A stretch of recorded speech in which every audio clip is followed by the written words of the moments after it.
میرے بھائیو، نیت کے تعلق سے چوتھی بات یہ ہے کہ کیا رمضان کے ہر روزے کی نیت کرنا ضروری ہے یا ایک بار نیت کر لی پورے مہینے کی چلے گی؟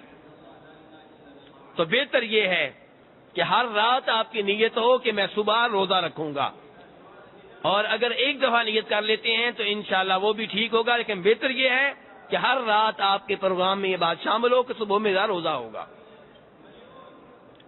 تو میں بیان کیا کر رہا تھا، روزے کے درست ہونے کے لیے کتنی شرطیں ہیں، کتنی چیزوں کا ہونا ضروری ہے؟ 2 چیزوں کا۔ تو پہلی کیا تھی؟ نیت، اور دوسری یہ کہ اگر کوئی عورت ہے تو وہ حیض سے نفاس سے پاک ہو۔ حیض کی حالت میں کوئی عورت روزہ رکھنا چاہے بھی تو روزہ ٹھیک نہیں ہوگا، نفاس کی حالت میں کوئی عورت روزہ رکھنا چاہے بھی تو روزہ ٹھیک نہیں ہوگا، درست نہیں ہوگا۔ حیض کے بارے میں تو آپ معلومات رکھتے ہیں، نفاس کسے کہتے ہیں میرے بھائیوں؟ نفاس کے بارے میں بھی آپ کو معلوم ہونا ضروری ہے، کیونکہ علماء کرام جو کتابیں لکھتے ہیں اس میں وہ نفاس لکھ دیتے ہیں، بس کچھ اور نہیں لکھتے۔ تو اس لیے آپ کو معلوم ہونا ضروری ہے کہ نفاس کسے کہتے ہیں۔ نفاس اس خون کو کہتے ہیں جو ولادت کی وجہ سے آتا ہے۔ حیض اس خون کو کہتے ہیں جو ہر مہینے آتا ہے 6 دن 7 دن، اور نفاس کس خون کو کہتے ہیں جو ولادت کی وجہ سے آتا ہے۔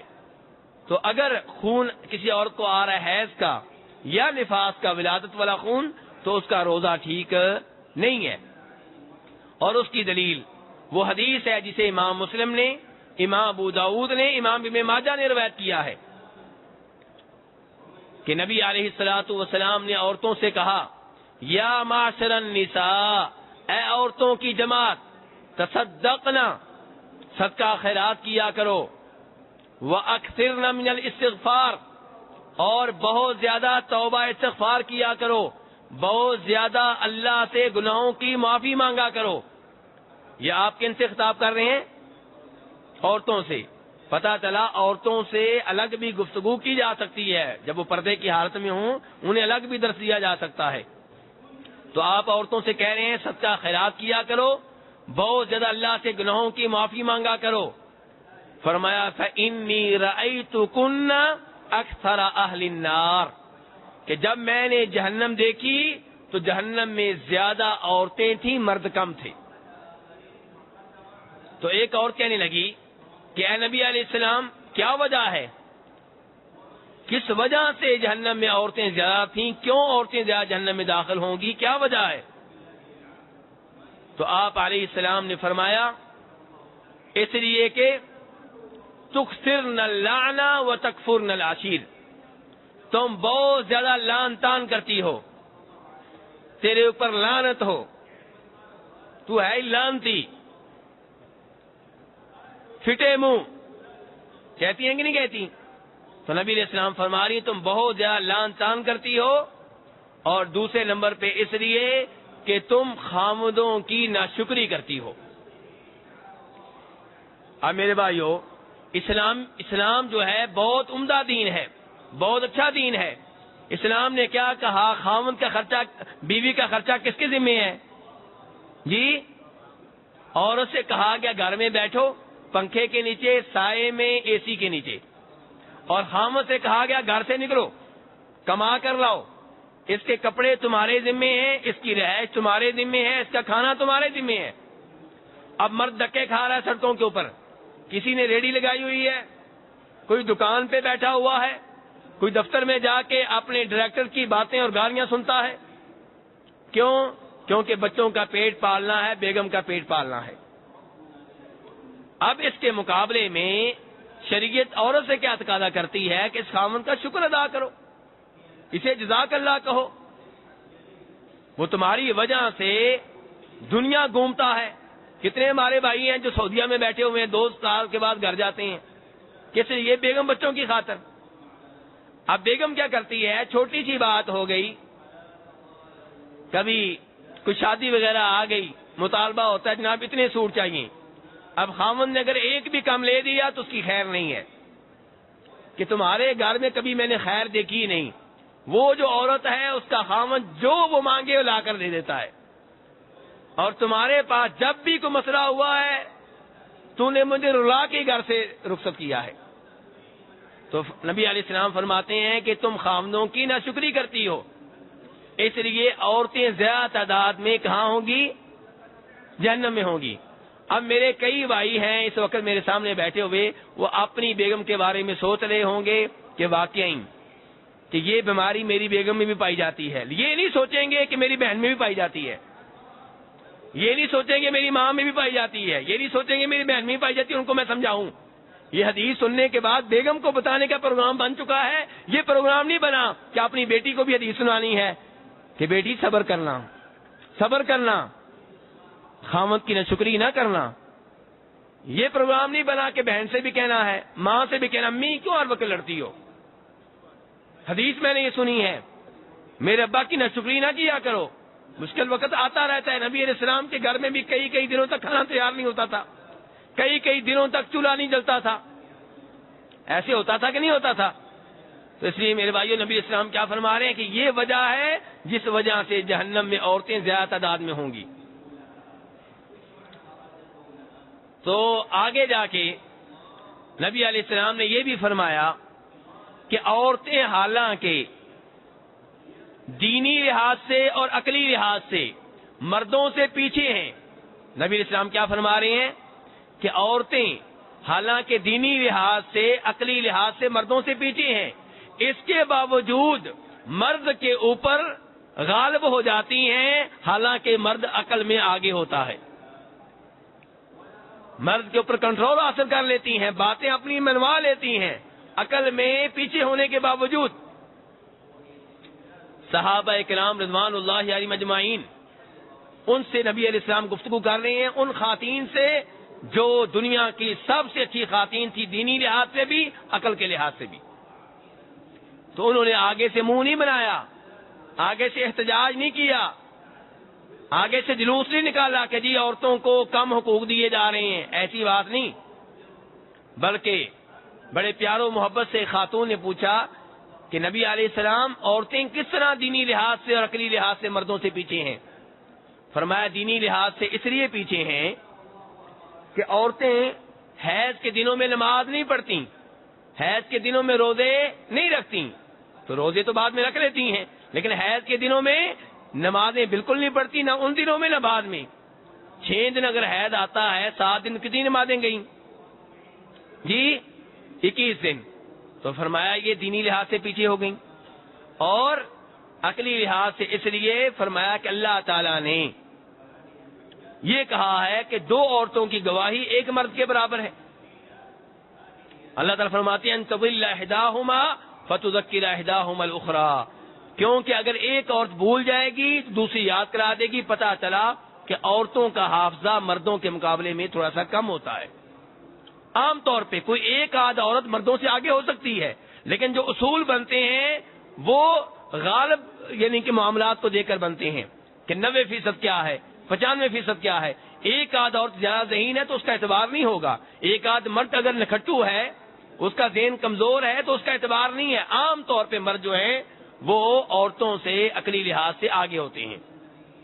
اب میرے کئی بھائی سوچ رہے ہوں گے، سب نہیں کئی، کہ جنہوں نے اب تک یہ سنا ہے کہ مرد و عورت برابر ہیں، جن کو سبق یہ پڑھایا گیا، اصول یہ سکھائے گئے، اب وہ ایسی حدیث سن کے پریشان ہو جاتے ہیں، بجائے اس کے کہ یہ کہیں کہ جو اصول ہمیں بتائے گئے تھے وہ غلط تھے، جو قوانین ہمیں بتائے گئے تھے یورپ سے جو آئے تھے وہ غلط تھے، اور اللہ کے رسول کی حدیث بالکل صحیح ہے، وہ حدیث کے بارے میں پریشان ہو جاتے ہیں۔ کئی دفعہ سوچتے ہیں مولوی صاحب کو کیا ضرورت ہے ایسی حدیثیں بیان کرنے کی، ایسی حدیثیں اس زمانے میں بیان کرنے کی کیا ضرورت ہے؟ نعوذ باللہ، کیا نبی علیہ السلام کا دین ایک مخصوص وقت کے لیے، آپ کا دین تو قیامت تک کے لیے ہے۔ اگر کوئی سمجھتا ہے کہ آپ کے دین کا کوئی ایک حصہ، کوئی ایک حدیث، کوئی ایک آیت اس زمانے میں ایسی نہیں ہے کہ اسے سنایا جائے، اسے بیان کیا جائے، تو میرے بھائی اس کی سوچ بڑی خطرناک ہے۔ تو کہنے کا مطلب یہ ہے کہ اللہ تعالیٰ فرماتے ہیں الا یعلم من خلق، کہ میری مخلوق کو مجھ سے بہتر کون جانتا ہے۔ اللہ کہہ رہے ہیں میری مخلوق کو مجھ سے بہتر کون جانتا ہے؟ تو اللہ نے پیدا کیا ہے مرد کو، اللہ نے پیدا کیا عورت کو۔ اللہ جانتے ہیں کس کی عقل زیادہ ہے، کس کی عقل کم ہے، اور اگر دنیا دیکھنی ہے تو اس لحاظ سے بھی آپ جان سکتے ہیں۔ وہ ممالک جو نعرہ لگاتے ہیں کہ مرد و عورت برابر ہیں، ان کو آپ دیکھ لیں، وہاں پہ جہاں پہ عورتوں کو اپنی طرف سے انہوں نے برابر کے حقوق دے دیے، گھروں سے بھی نکال لیا، اسکول میں بھی برابر بیٹھتی ہیں، ہر چیز میں برابری دے دی، وہاں بھی آج دیکھ لیں کہ جو ان کی کابینہ بنتی ہے اس میں منسٹر عورتیں کتنی ہوتی ہیں، مرد کتنے ہوتے ہیں؟ دیکھ لیں امریکہ برطانیہ کو آپ لوگ اس وقت 30 سال کے ہیں، 40 سال کے ہیں، 50 سال کے ہیں، بتائیے آپ کی زندگی میں امریکہ میں کوئی خاتون صدر بنی ہے؟ جی نہیں بنی۔ اور ان کی کابینہ بھی دیکھ لیں، ان میں عورت جو وزیر ہوگی 1 یا 2 ہوں گی، باقی سب مرد ہوں گے۔ برطانیہ میں بھی ایسے ہے، میری آپ کی زندگی میں 1 خاتون آئی تھی بس، اور کابینہ آپ ان کی دیکھ لیں، ہمیشہ منسٹر 1 آدھ عورت ہوتی ہے، باقی سب مرد ہوتے ہیں۔ اپنی طرف سے انہوں نے ساری سہولتیں فراہم کر دیں، لیکن اللہ نے صحیح کہا تھا کہ الا یعلم من خلق، مجھ سے بہتر میری مخلوق کو کون جانتا ہے؟ تم نے سب کچھ کر لیا پھر بھی برابر نہ ہو سکی، اور مسلمان ممالک میں دھکے سے کیا جا رہا ہے جی، 33% دو، دھکے سے ان کو لے کر آؤ، دھکے سے گھر سے نکالو۔ یہ برابری تو نہ ہوئی، یہ تو آپ مردوں کو پیچھے دھکیل رہے ہیں، آپ تو برابری بھی نہیں دے رہے۔ تو کہنے کا مطلب یہ ہے کہ جنہوں نے برابری کا نعرہ لگایا تھا وہاں پہ بھی عورت برابر نہ آ سکی، کیونکہ برابر نہیں ہے۔ اسلام میں کیا ہے؟ اصل میں اسلام میں مرد و عورت میں برابری نہیں، بلکہ مرد و عورت میں انصاف ہے۔ اسلام نے کیا دیا ہے؟ انصاف کا نعرہ، برابری کا نعرہ نہیں دیا۔ آپ اس کی مثالیں سمجھ سکتے ہیں مجھ سے۔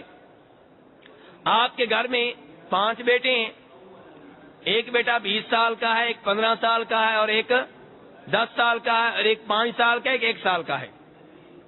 کیا آپ جتنا خرچہ بڑے بیٹے کو دیتے ہیں اتنا ہی 1 سال کے بچے کو دیتے ہیں؟ تو برابری کیوں نہیں کر رہے؟ برابری کریں نا۔ برابری نہیں، انصاف کر رہے ہیں کہ جتنا اس کو چاہیے اتنا اس کو دیں گے، جتنا چھوٹے کو چاہیے اتنا چھوٹے کو دیں گے۔ اگر چھوٹے کو آپ 10 روپے خرچ کرتے ہیں اور بڑے کو بھی آپ 10 روپے دیں گے تو بڑا چیخے گا، وہ حالانکہ جانتا ہے کہ برابری ہے لیکن کہے گا انصاف نہیں ہے، میں بڑا ہوں، میرا پیٹ بڑا ہے، میرا کھانا زیادہ ہے، میرے خرچے زیادہ ہیں۔ ایسے ہے کہ نہیں ہے میرے بھائیوں؟ تو اگر آپ کہیں گے نہیں میں برابری کر رہا ہوں تو وہ کوئی بھی آپ کو عقل مند نہیں مانے گا۔ ایسے ہی میرے بھائیوں اسلام نے انصاف کیا ہے مرد و عورت کے مابین۔ اسلام نے عورت سے کہا تم گھر کی ملکہ ہو، گھر میں بیٹھو، تمہارے لیے کما کر کون لائے گا؟ مرد، وہ تمہیں کھانا لا کر دے گا، وہ تمہیں کپڑے لا کر دے گا، وہ ذمہ دار ہے تمہاری اولاد کے خرچے کا بھی تمہارے خرچے کا بھی۔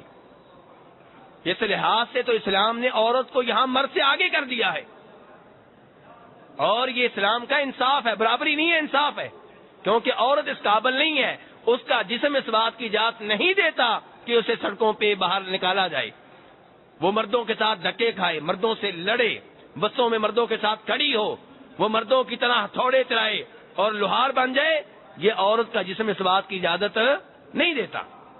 تو اسلام نے اس کے ساتھ ہمدردی کی ہے، گھر میں بیٹھو آرام سے کھاؤ پیو۔ جب تم چھوٹی تھی تمہارا باپ تمہارے اوپر خرچ کر رہا تھا، بڑی ہوئی خرچہ کس کے ذمے ہے؟ خاوند کے ذمے، اور خاوند فوت ہو جائے گا تو بیٹوں کے ذمے، تمہارے ذمے کچھ نہیں ہے۔ اس سے زیادہ عورت کو حقوق اور کون سا دین دے سکتا ہے؟ جو حقوق اسلام نے دے دیے ہیں، اور جنہوں نے نعرہ لگایا تھا برابری کا، ان کے ہاں عورت کا مقام کیا ہے؟ جب جوانی ڈل جاتی ہے تو زندگی کہاں گزارتی ہے بیچاری؟ اولڈ ہاؤس میں بیٹے کا سال میں 1 دفعہ دیدار ہوگا، وہ بھی جب کون سا دن ہوگا؟ مدر ڈے یا کرسمس ڈے، اس موقع پہ دیدار ہوگا، وہ بھی ہو سکتا ہے لیٹر ہی آئے، بس دیدار ہو سکتا ہے اس موقع پہ بھی نہ ہو۔ تو یہ لوگ جن کا اپنا معاشرہ تباہ و برباد ہو چکا، ہم ان کی وجہ سے احساس کمتری کا شکار کیوں ہوں؟ میرے بھائیو اسلام نے جو دین دیا بالکل صحیح دیا۔ آپ دیکھیں اسلام نے عورت کو ایک تو حق مہر دیا ہے، حق مہر دیا کہ نہیں دیا؟ اور ساتھ وراثت دی ہے، باپ کی طرف سے آدھی دی ہے، اور لوگ سمجھتے ہیں کہ شاید انصاف نہیں کیا، نہیں، آپ ذرا حقائق کو دیکھیں۔ اسلام نے کہا عورت کو حق مہر دو، خرچہ کس کے ذمہ ہے؟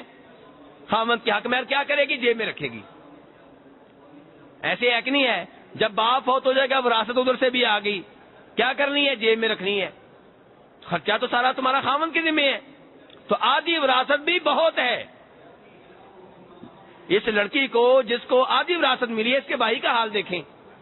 بھائی کو پوری ملی ہے, اس کو ملا 50 روپیہ, اس کو ملا 100 روپیہ. اس کا 50 روپیہ سیو ہے, محفوظ پڑا ہوا ہے, کیونکہ خام خرچ کر رہا ہے. اور جو بھائی کو 100 روپیہ ملا تھا وہ بیوی کا خرچہ بھی برداشت کر رہا ہے, بیٹوں کا بھی, اس کا تو ختم بھی ہو گیا, اس کا ختم ہو گیا, اس کا ابھی تک پڑا ہوا ہے.